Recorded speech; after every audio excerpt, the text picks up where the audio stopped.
Minasan, konnichiwa, kyowa, Getsuyobi des, Monday, July 29. Gagawin natin ngayong araw is magpaparehistro tayo na itong sasakyan. Pero bago yan, titignan ko muna yung documents ng sasakyan dito. Kailangan ko ng photocopy ng ORCR eh. So ito, papa-photocopy natin to, yung OR. Tapos yung CR niya kailangan ko din. Dito pala yung original nung ano.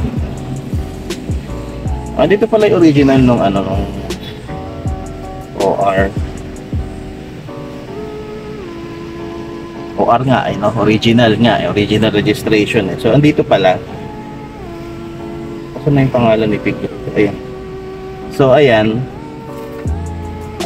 Siguro ito na lang yung bibit-biting ko. Bibit-biting ko na lahat, no. Ilalagay ko na sa bungad. Tapos yung CR, asan na yung original na ano? Ito yata yung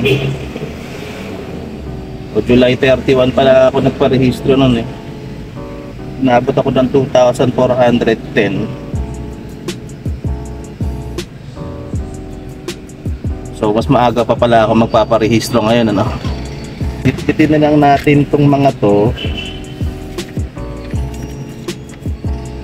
Bitbitin na lang natin.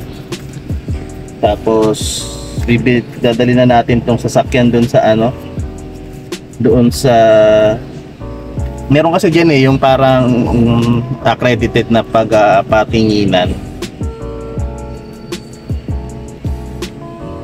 So doon na lang natin dadalhin. Tapos diretso tayo dun sa LTO sa may JRU. Kompleto na, nakita ko na yung mga kailangan ko ipa-xerox. Baba muna tayo dun sa baba, mayroong photocopy andun eh. Meron tayong konting aberya. Ito, dito tayo magpapa-xerox eh. So nakalak yung pinto, mukhang lumabas.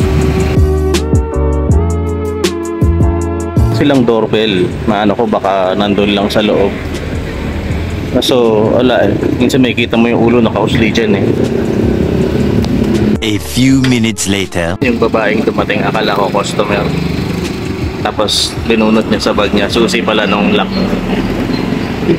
Medyo pahiya tayo dun. Pasok ng customer, pasok na rin tayo. Ready ko lang yung ipapaserok.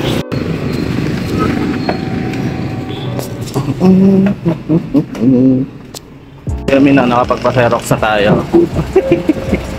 So, buti na lang yung pumasok ng customer, printing, ako xerox, so mabilis lang din. So ngayon, balik kotse tayo, dali natin doon sa auto parts. Wala auto parts. So nakalimutan ko yung acronym eh. Tapos titignan doon yung kotse kung okay ba yung takbo niya or not, kung kumpleto ba, ganyan. Tapos saka tayo papayagang magparehistro.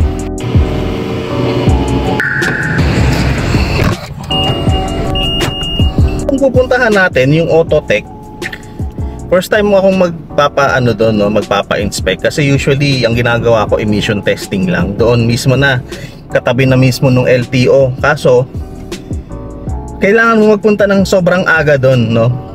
Kapag gantong oras na, parang hindi ka napapayagan pumarada. Pangalawa, ang liit lang ng space nila, no. May mga nakapila ding sasakyan doon. Hindi ka pwede mag-hazard lang doon sa kalsada kasi itotow ka. Tapos hindi ka pwede mag-park dun sa may katabing SM kasi pinagbawal na ni SM. So ngayon, kailangan maaga ka nandun. Tapos para mauna ka mag-emission testing, no, nakaparada ka na doon, naka-standby ka na. Kaso mas importante yung tulog. Sa ngayon na. Alam ko importante yung register na ito, pero alam mo yun, kailangan ko makabawi ng tulog. Okay lang magbayad ako ng mas mahal. Pagka-andar ko, feeling ko parang flat ako. So dumaan muna ako dito sa Petron para magpahangin ng gulong. Tapos pagdating ko, may mga naka-standby. Parang dinidelay nila ako, no? Pero okay lang, kung mabuti yung pag-delay sa akin, wala akong reklamo.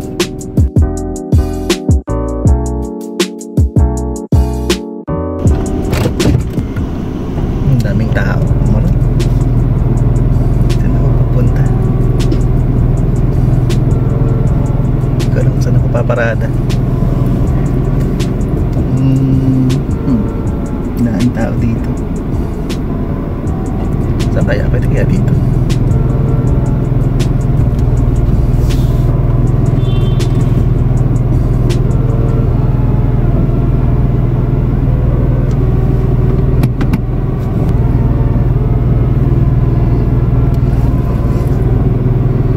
So titignan ko muna kung saan ako pupunta. Stage 1 siguro, baka ipapakita ko yung papeles doon. Wait lang. So cashier daw muna tayo mga sir. Bayad muna. Tapos ibigay tayo yung number doon sa may mga nakapulit. Para siguro kung ano tatawagin natin. Para meron ditong sasakyanan dito. So feeling ko baka abutin tayo ng alit.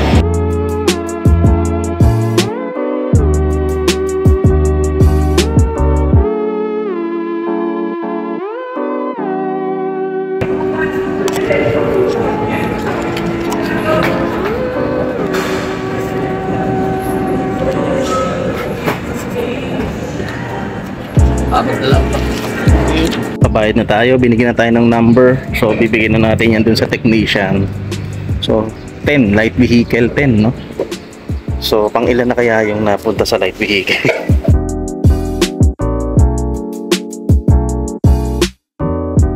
So tinanong ko na kung pwede na kumuha ng insurance, pwede naman pala.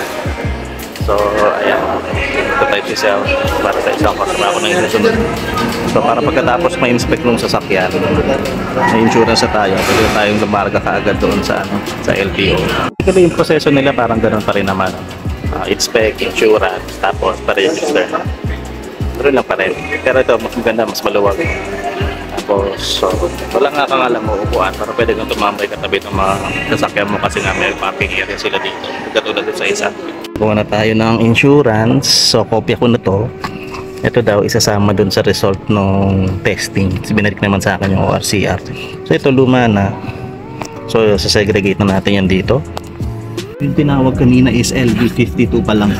May narinig ako kanina na hanggang 60 daw yan. Tapos umiikot lang ulit. So 52. Tapos pang number 10 ako. Sabihin na natin hanggang 60 nga lang. So may 18 pang sasakyan. Mas mauna sa akin. So matagal-tagal pa tayo tatambay dito. Okay lang, no? Basta matapos natin to ngayong araw para wala na tayong iisipin pang iba. Diba mga sir, mabilis lang. LV56 na, kanina 52, diba? So ilan na lang yun? 40 na lang kaagad. So dito parang pareho lang, ano?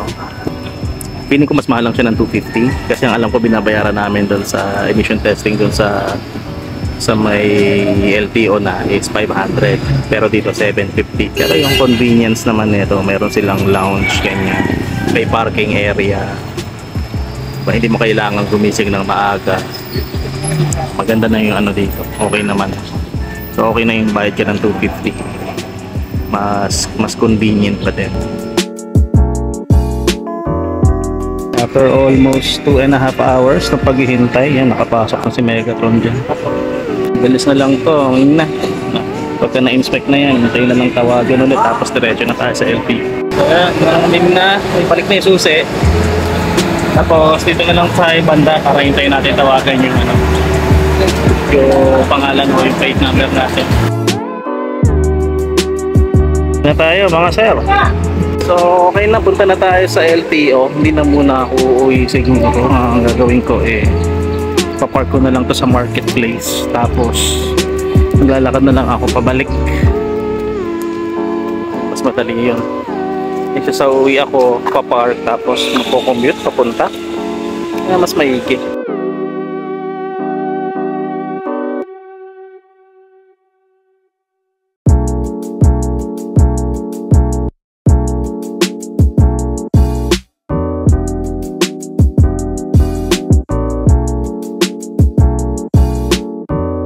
So, umuwi na muna ako, no? Nagpalit ako ng plano. So, gagawin natin is kain muna tayo sa taas. Kain tayo.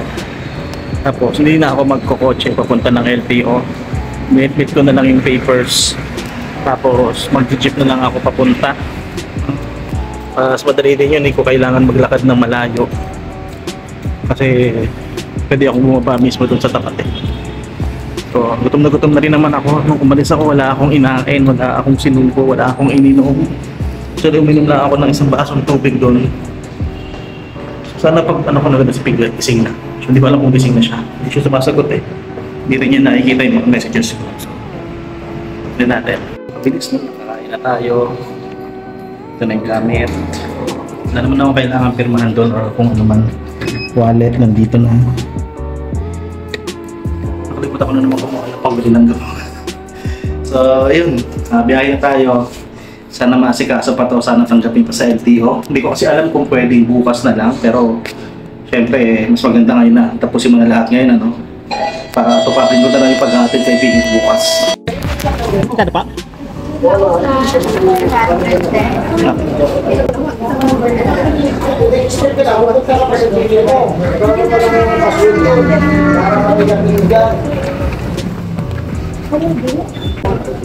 Thank you. Ang bilis, no? Bilis lang dito. Magbabayad ka na, bilis na lang. So, okay na tayo. Nakapagparehistro na tayo ng kotse. At uuwi na tayo ngayon. Daan muna tayo dito sa SM Supermarket. SM Hypermarket. Tignan natin yung grocery sa taas. Baka meron tindang turon. Bili tayo, turon. Baka meron sa grocery. Parang gusto ko man nang ilibre yung sarili ko ng konti kasi meron ako na-achieve ngayong araw. Zago na lang siguro. No, magandang ano, Filipino favorites, pero baka mag-chocolate indulgence na lang ako. Chocolate lang na grand.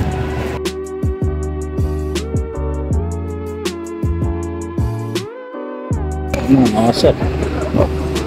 Zago. Tapos ito tayo miscalculate ko yung barya. So, kailangan kong pumuha ng 50 dito sa pera ni Piglet para pamasahe ko.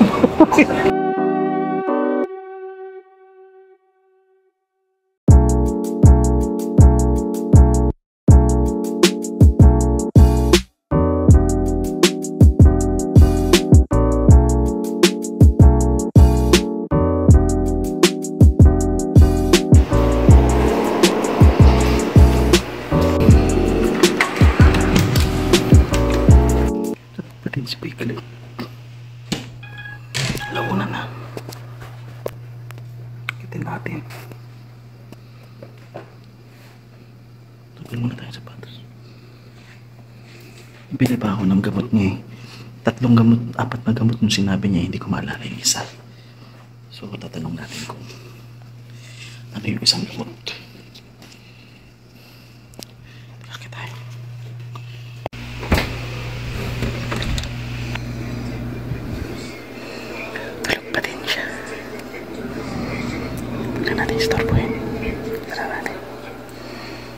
Yung gamot, may alam natin bilhin.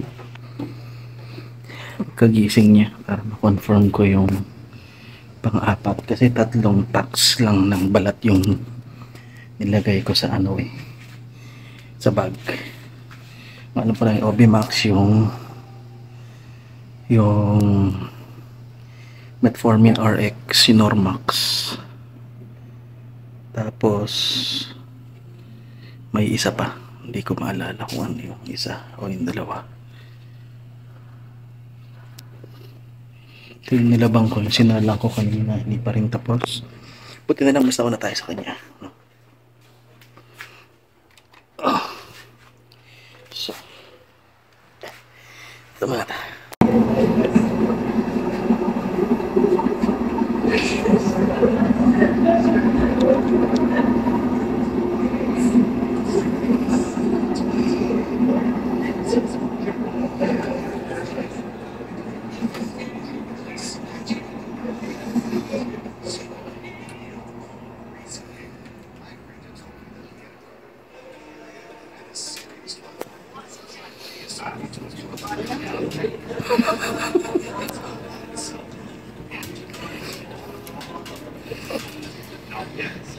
Di ba?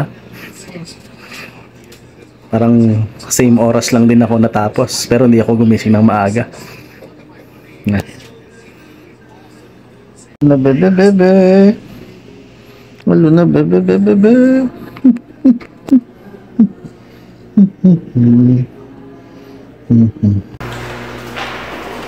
Muna tayo ng gamot.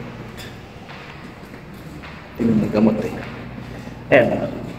Apat to ginagamit. Iniinom yung pang ilong. Apat na gamot. Mga iniinom para sa pagbubuntis.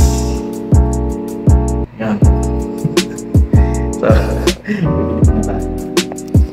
ayoko may kasabay ngayon. So, hintayin ko muna siya magbas. Yan.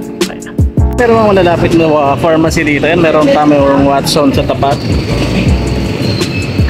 Kaso, bibili tayo doon sa Mercury doon sa Mayro. Kasi doon binibili talaga to eh. Hindi ko alam kung meron ito sa Watson o magkano. Pero baka kasi mas mura siya doon sa Mercury. So kahit mas malayo siya, doon tayo pupunta. Ito yung Mercury. Ayan. Malapit na yan sa kanto. Katabi na siya halos nung Robinson Supermarket.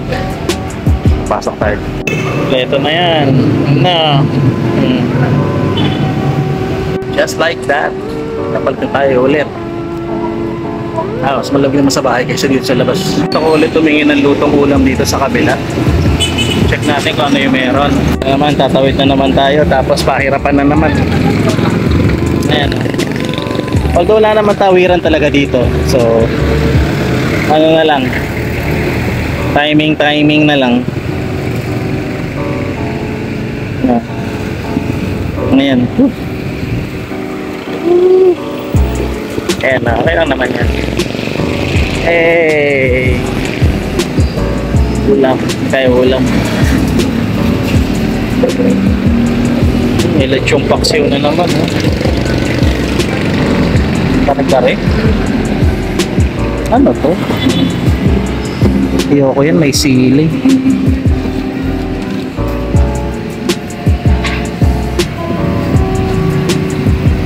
Ito na lang, lechong paksiw.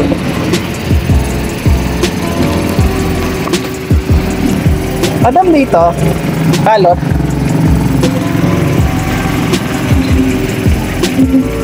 Fairness kasi sa mga luto nila doon, no? Tsaka sa mga itsura ng ulam nila, masarap eh.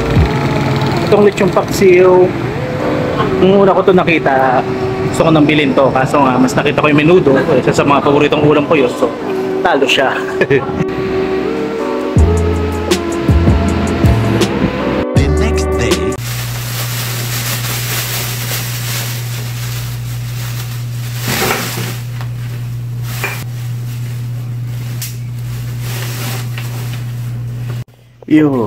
So actually kinabukasan na, no?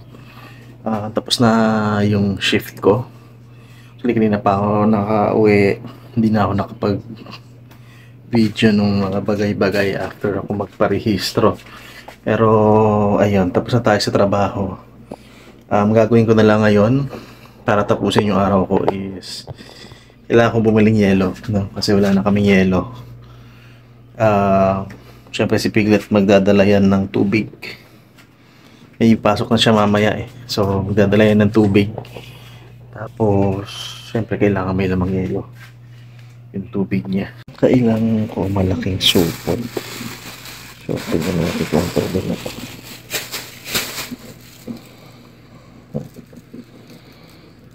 Pwede naman na siguro to, no? May isa pang supot sa loob eh. Teka. Feeling ko enough na to. So, mabitbitin natin to. So, punta tayo ng Lawson. Punta tayong ice. Hintay ko pa rin namang matapos yung sinain. Kasi pinagsain ko siya ngayon eh. Hindi siya umorder ng pagkain sa meal set for the week. Ayun. Kaya magbabaon siya, no? Magluluto siya ng ulam. Tapos luto na ang kanin, tapos ilalagay na lang sa lunch boxes.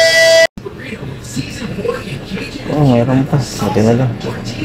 May cook ba? May cook pa tayo ng cook. Cook zero.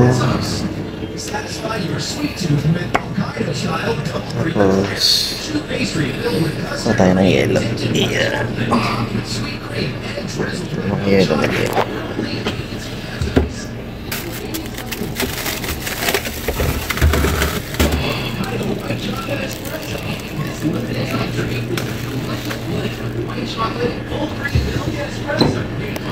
First store may vary. Visit Lawson Philippines official Facebook page. 129.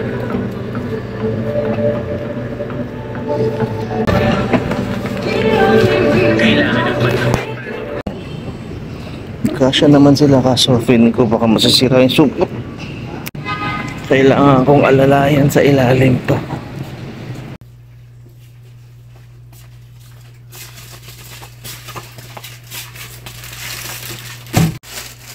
So kailangan ko munang basagin yung yellow. So lalagay ako dun sa lalagyan. So rekta na to sa sa rep.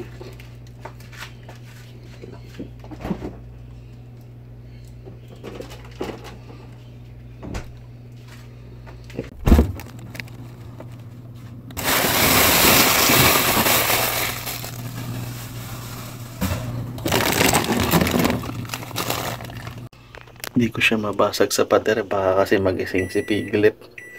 So hampasin na lang muna natin. Yan.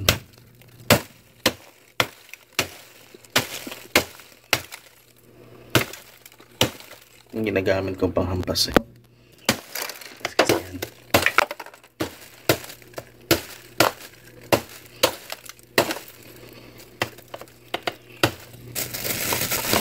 Hindi ako.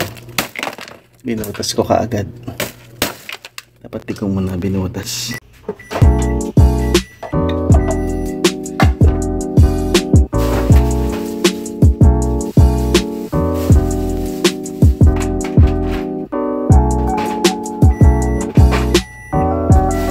Yan na, may yelo na. Gusto pa yung matitira. So, itong mga to, ito. Lagay lang yan dito sa ibabaw. Ganyan lang siya, tapos magkamatugin ng ganyan para masara. Ito naman siyang ice maker nito, kaso ilang piraso lang yan, tapos ang liliit niya, mga ganito lang kaliit yung mga yan, ganyang kataas, kalapad, maliit.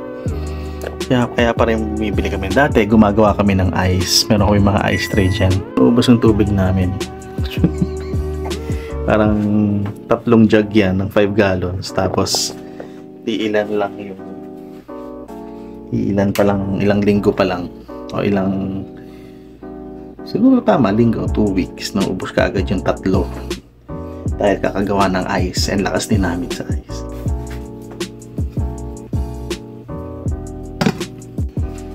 Ito na yung kanin. Siguro inom lang ako ng isang basong coke. Tapos matutulog na ako. Coke na. Coke. O pa pala lagyan ng ano to? Basura. Plastic.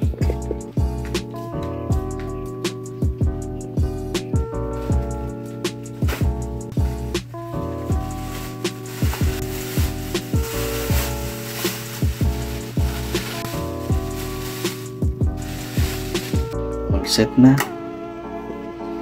Pahinga na lang ng konti.